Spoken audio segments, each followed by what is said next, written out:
You're watching Pitch to Production,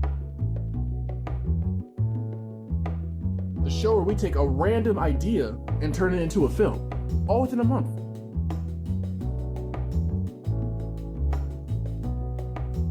Now, without further ado, lights, camera, action.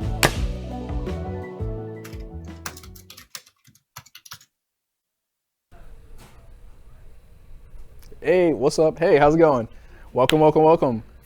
That's not my brand, but we're back. Pitch to Production. It's been a while. Did you miss me? I hope you did, because I have a lot to tell you about.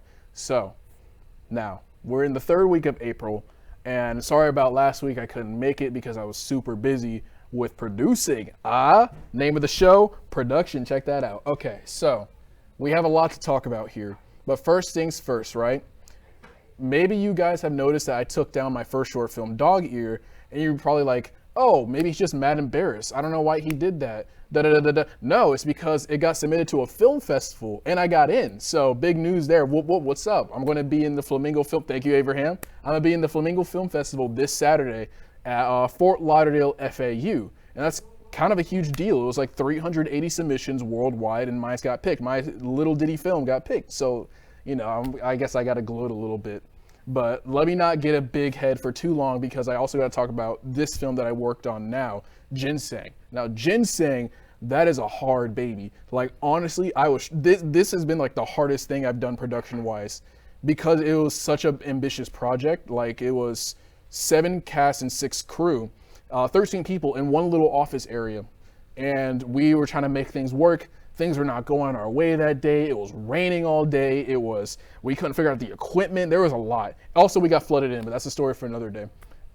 So yeah, like I learned a lot. I learned a lot for sure from that production, and we're still doing, honestly, so there's still more to learn. But one thing I learned is that you can't have all your eggs in one basket. A big thing I know I struggled with was understanding how long a recording session would take. And this one taught me how long it should take, because the first day, I was super excited to shoot all 14 pages of script, right? And I got like one shot done, not even a scene. I got a shot done, and we were there for like 8 to 10 hours. I felt so bad for my actors. And honestly, this can serve as a YouTube apology video, except I didn't do anything, crazy. But yeah, so sorry, my actors, each and every one of you. I could do names right now, but I'll keep the names for later for the credits. But yeah, it taught me a lot. It taught me that my pace as a younger director, at least, is to have the shoot be 6 to 7 pages of script a day. So let's take Ginseng, which is 14 pages. Then my script would probably take 2 or 3 days to shoot. Let's take Dog Ear. That one was only 6 to 7 pages. I believe 8, but that was just because like action stuff. So that would take 1 day to film. So yeah, I also learned that key light is very important. Now, key light is a film term used to describe the main source of light in the scene. So whether that's like a window that's open, or maybe there's like ceiling lights just like this shining down, these are key lights because these are lights that are established to the audience.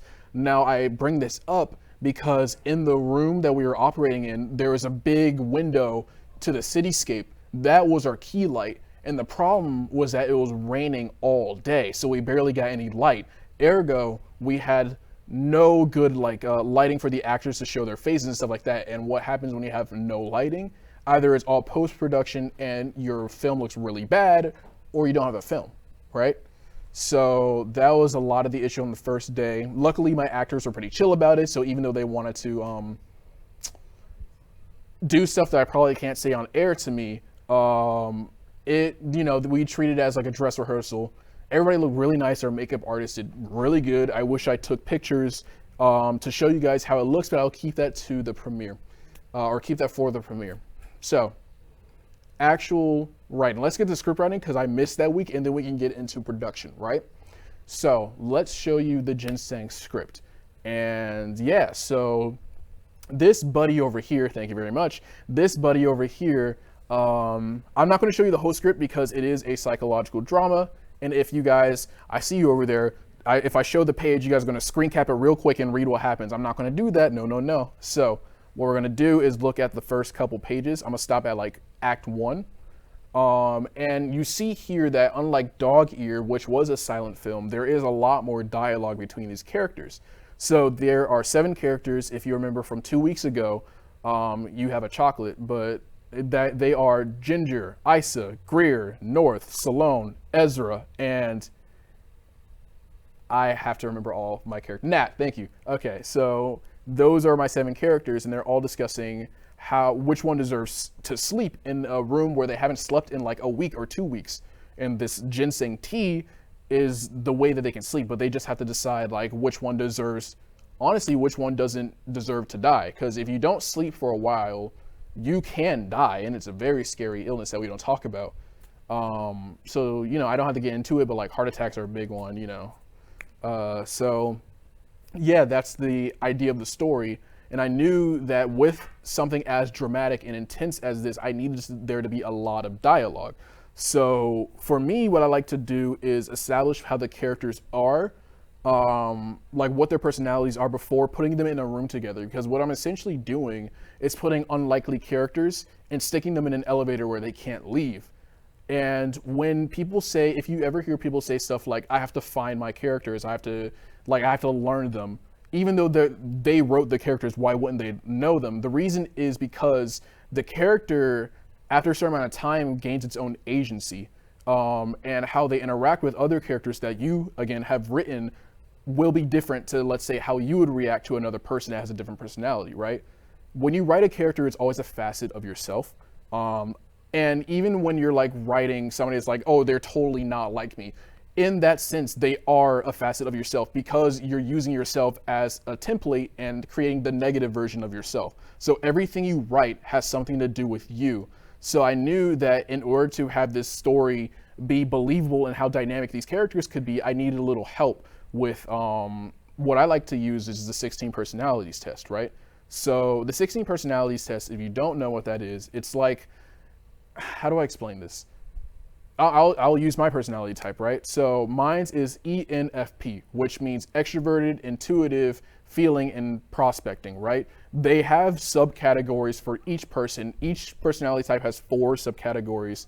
And basically with this 100 question test, you can figure out which personality type you are. Now, it doesn't tell you what type of person you are. It basically tells you what brain space you're working with and how you can navigate around that. And it helps me out with myself and figuring out how characters would think. Because if you have 7 characters, right, there's always going to be bound, it's always bound to have like a little bit of, oh, yourself is showing, right? And that's kind of what at least I don't want to do. I don't want to have myself shown in my characters unless I try to make it that way. So let's use Greer, for example. They're the first person that talks, right? They're actually, no, Isa is. So let's use Isa. So Isa is a stalwart character. They stand strong. They want to be the rock for people, especially in this desperate situation, right? So their first line is literally, I would like to remind you all to treat everyone here with respect. Though we haven't slept for days, now is not the time to lash out and forget ourselves. So I knew that for Isa, I wanted a character that could keep people in their place, rein everybody in, but also have a bit of humanity to them. So their personality type is the commander, and I believe off dome, I believe is ENTJ, which is extroverted, intuitive, thinking, and judging. So that would help them, make decisions for the group, such as I'm going to make sure that everybody stays humane. I'm going to be that rock for people. That is a huge decision in the group of people that haven't slept for days. Remind you, if you haven't slept for like 2 days, you already feel insane. These people haven't slept for a week. So I definitely wanted to show that in Isa. And the personality test kind of helped me do that, because I know that if I was in Isa's shoes, I'd be like, well, I'm out. I'm drinking the tea. Sorry, you drank it, So that helped a lot. Let's use Greer, right? Their personality type is entrepreneur. And it's not like I'm in my bag, get your money, bag. It's not that. It's they're the type of people that go around in a party talking to everybody because they want to, not to get to know them, but understand how they can help them. You know what I mean? Like, they're the type of people that remember occupation, right? So, oh, they're a lawyer. Oh, they're poli-sci, whatever, blah, blah, blah, blah, blah. They get to know people and what they do because it's interesting to them, not for like it's interesting just in general. Not to say that they use people, but it kind of is like that, right? So Greer, who is in this room, kind of distrustful. They're very straightforward. They're like the arrow. If Isa's the rock, then Greer's the arrow. They're like, all right, who here thinks they deserve some sleep? Let me hear some cases. If you're going to talk, though, say your name. Mine is Greer, right? They're very straightforward. Even if they don't care about coming off as curt. They just want to get their point across and make sure everybody listens because they are right. And they know they're right. So yeah, we have personalities like that. These are strong personalities in this room. And there's also some characters with more docile and weaker personalities like Nat. Now let's use Nat, for example. Page 2. Their first line, I skipped, sorry. Their first line is, hi, Nat here. Great, you look mad tired. Maybe it should go to you.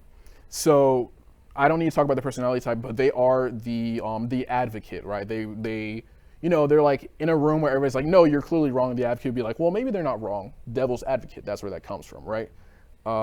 So yeah, Nat is very much like the pacifist that's trying to understand all sides. And that's kind of where the story I originally wanted to go, where like, because people don't want to hurt another person, nothing really gets done. There isn't a selfish bone in their body. So who's the one that gets salvation, right? So I wanted to play around with that a little bit. And I knew that Nats would be important for this, even though they seem pretty normal, honestly, compared to Greer and Isa.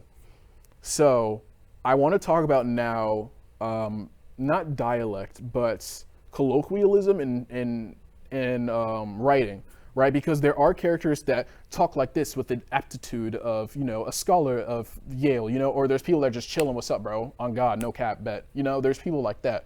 And I needed it to be believable for this story because it's such a human story. So if you notice that Isa kind of speaks the most inhumane out of the bunch, like, I will ensure all of you will remain human, you guys won't lose your humanity, right? Compared to Nat, which is, on God, no cap, that's facts, that's crazy. I wanted it to be that way because Isa is honestly kind of an unbelievable character on purpose. Now in Act 3, something happens that I don't need to tell you yet, but I really can't tell you what happens with Isa, but I did that on purpose for that effect of what happens in Act 3. Nat in general is just pretty straightforward in understanding that they're not an opaque character. They're kind of transparent. Like, they help people because they want to help people, and they don't sugarcoat things, and they don't have an air of eloquence about them because they're just trying to get their point across. They don't want to sound like the president with confusing terminology, right? So that's Nat. Ezra's kind of the same way. They're a little bit confused because of memory loss. And I don't have to talk about North, and I don't have to talk about Stallone, because that's its own can of worms. But yeah, I want to go back to my original point of like putting these characters in an elevator, right? Because that's how, when I was learning how to write, that's kind of how I understood it. My professor made me understand it. When you're writing a character, you're writing a person, right? And I'm not saying like, oh, your characters are people, they're real people. They are written to be real people depending on how nuanced you want them to be, but characters are characters. They are part of you, as I explained before, but I knew that with a cast of 7, I wanted these people to be as separated as possible while understanding that they are coming from me. So maybe they think something that I would think that an actual commander wouldn't think. There's always going to be those little hiccups. But how I can separate myself from these characters is conflict, right? If something happens in the story, if something bad happens to a person, that is a huge opportunity to take that character and show what they really are, right? Because when we're under a lot of stress, we all operate instinctually, unless you're just like a military spy ex-soldier, right? And you're trained to handle stress like that. We all handle stress in different ways, especially in this story, I wanted to show that these characters react in different ways in high stress. So I'm kind of speaking around what happens because psychological drama. If you knew what happened, there would be no psychological and there would be no drama, right? But I knew that conflict would be the main way to understand these characters and how they process tragedy. Honestly, this event that happens to them, they didn't decide this, it happens to them. So yeah, I knew that the interactions between characters would be special and different for each and every one of them. And I knew that some characters just won't straight up like each other. Like there's some moments where Greer just like hates Salome, and there's other moments where Ginger gravitates towards Issa because of their personalities, and also because of the situation that calls for it. You know, maybe I'm not even speaking English right now. I need a little bit of water, so why not take a commercial break? I will get hydrated real quick, and after I have some water, we'll get right back into talking about production, and I'll see you soon.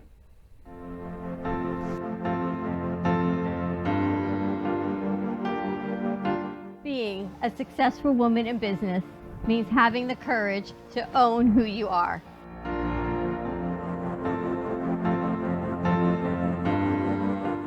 We understand the challenges faced by women, and we are here to help. Our team is here to develop the best strategy designed just for you. Your path is unique, and with the right tools, you can accomplish your dream. From radio to TV, from podcasting to magazines, we create the visibility to amplify your impact in business. At New Dawn Media, we are here to help bring your message forward and help your business flourish. It is time for your message to be seen and your voice to be heard. Contact us at 866-224-5422 or brooklyncafe.tv. Your voice can make a difference. Welcome to AMP2 TV, the first and only internet production company that's truly plugged in. When you're looking for a full-service internet radio, TV production company, discover AMP2 TV. AMP2 TV is a full-service media company that can provide all streaming videos, video studios, radio studios, and television studios. Call us today at 866-224-5422, for no business is too small to grow to be accounted. It's time for your message to be seen. Let AMP2 TV help get you there. Hope you grabbed some popcorn. Pitch to Production comes back in 5, 4, 3.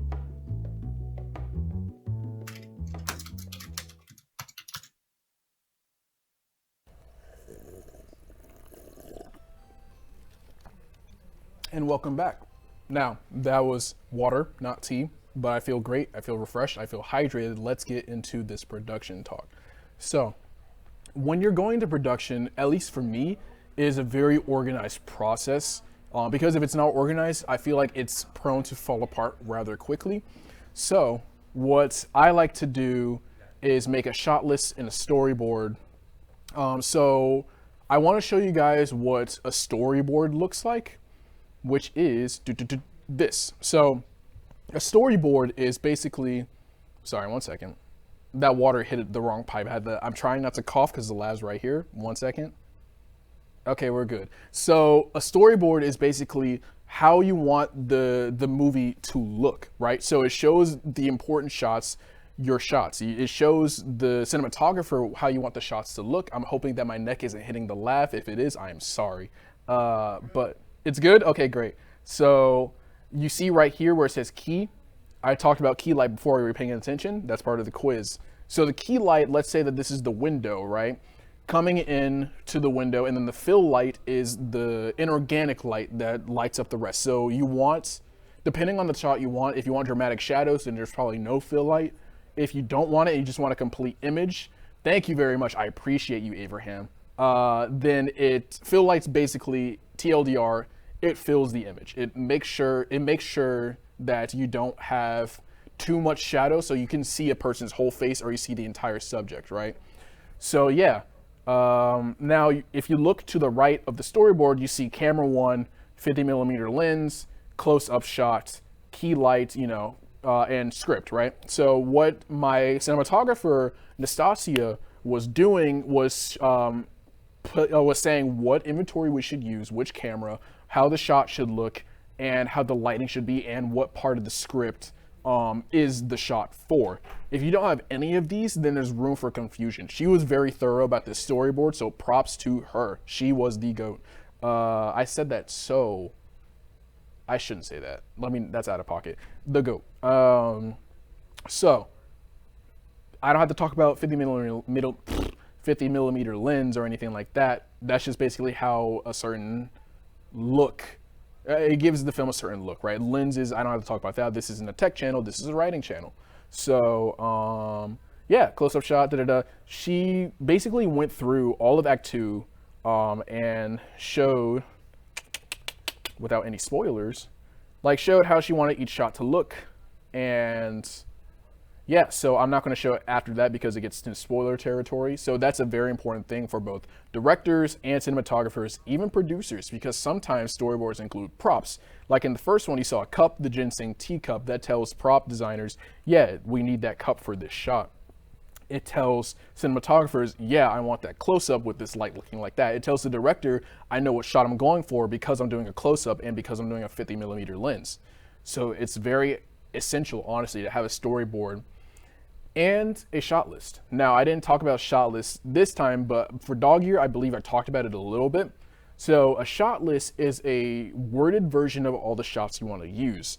And honestly, I thought when I came into Ginseng that the storyboard, having a storyboard and a shot list was overkill. It is not overkill. That shot list helped so much in the second day of recording.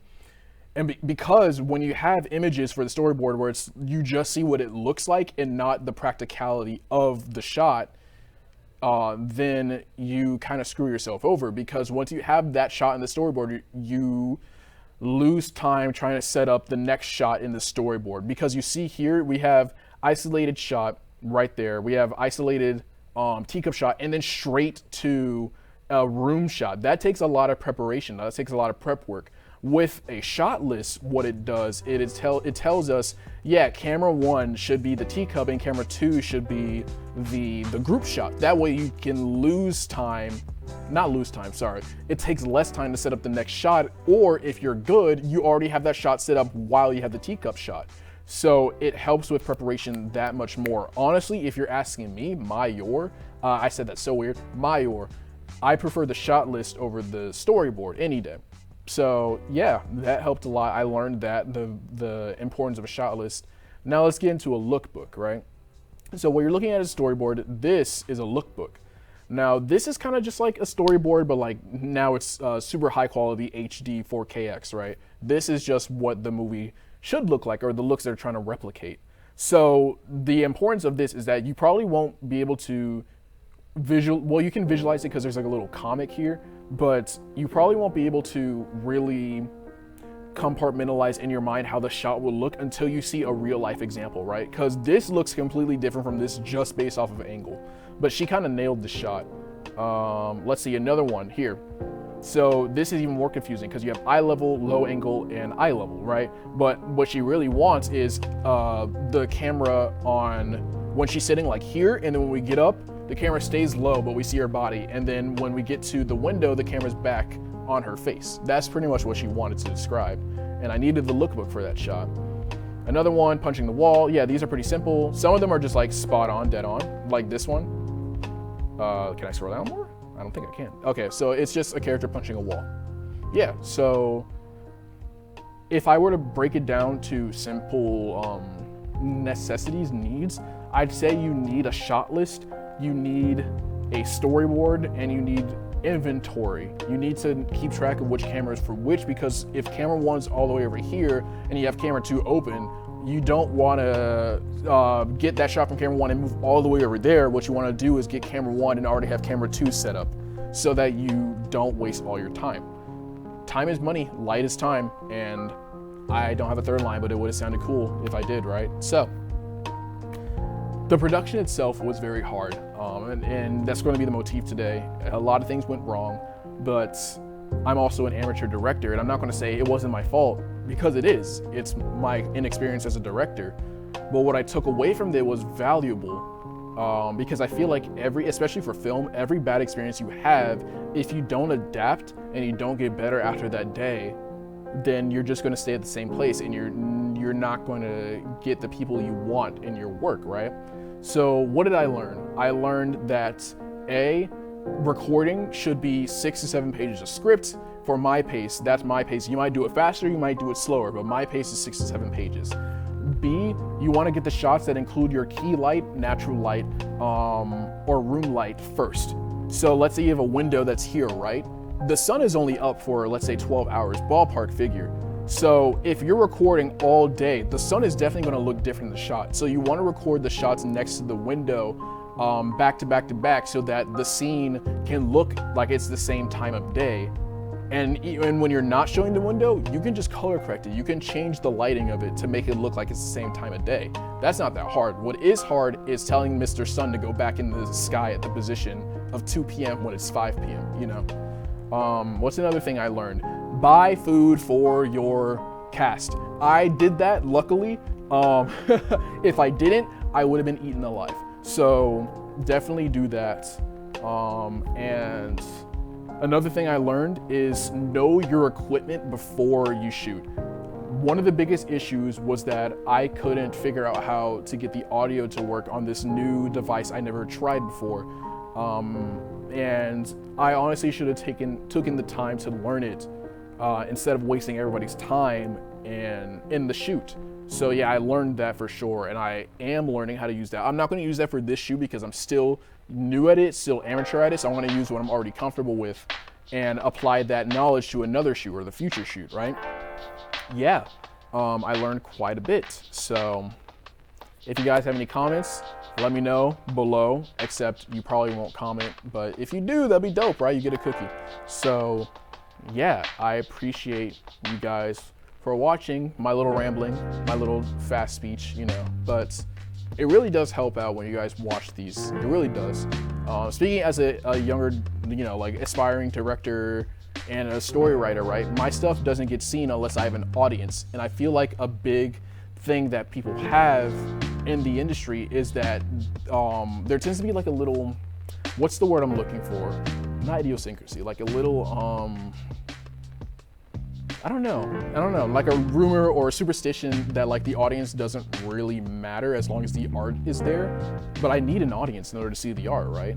So I appreciate that you guys come to my show and, you know, get to understand my process with me, even if it is a little scrambled and a little, you know, everywhere. But yeah, tune in next week. Ginseng probably won't be done because it's a big project. So it probably won't be done this month. Probably May, hopefully May, actually. It will be May. I'm making it May. Putting that in my mind right now. You'll see it in May. Keep a lookout for the finalized version of Dog Ear, because once that's in the film festival, I will put it back up. Good audio, good, or new color grade. I can talk about that another time. So yeah, it's a step up, and I want to give a shout out to my boy Joshua Martin for making this promo art. It is super sick. Can I see that? Can I get a clap? Can I see that art real quick?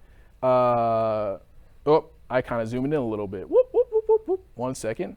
Can I see that art real quick? Because this is insane. I never had somebody do like promotional art for a short film I did. This is the first one, and it came out amazing. Look how dramatic that looks. For deep sleep. Ginseng tea. You know, that sounds crazy. That sounds cool. So I appreciate that. I'm definitely going to use that for like a poster. So thank you very much, Joshua Martin. You can follow him on Instagram, you know. And yeah, I appreciate you guys watching. Let me know if you would watch Ginseng.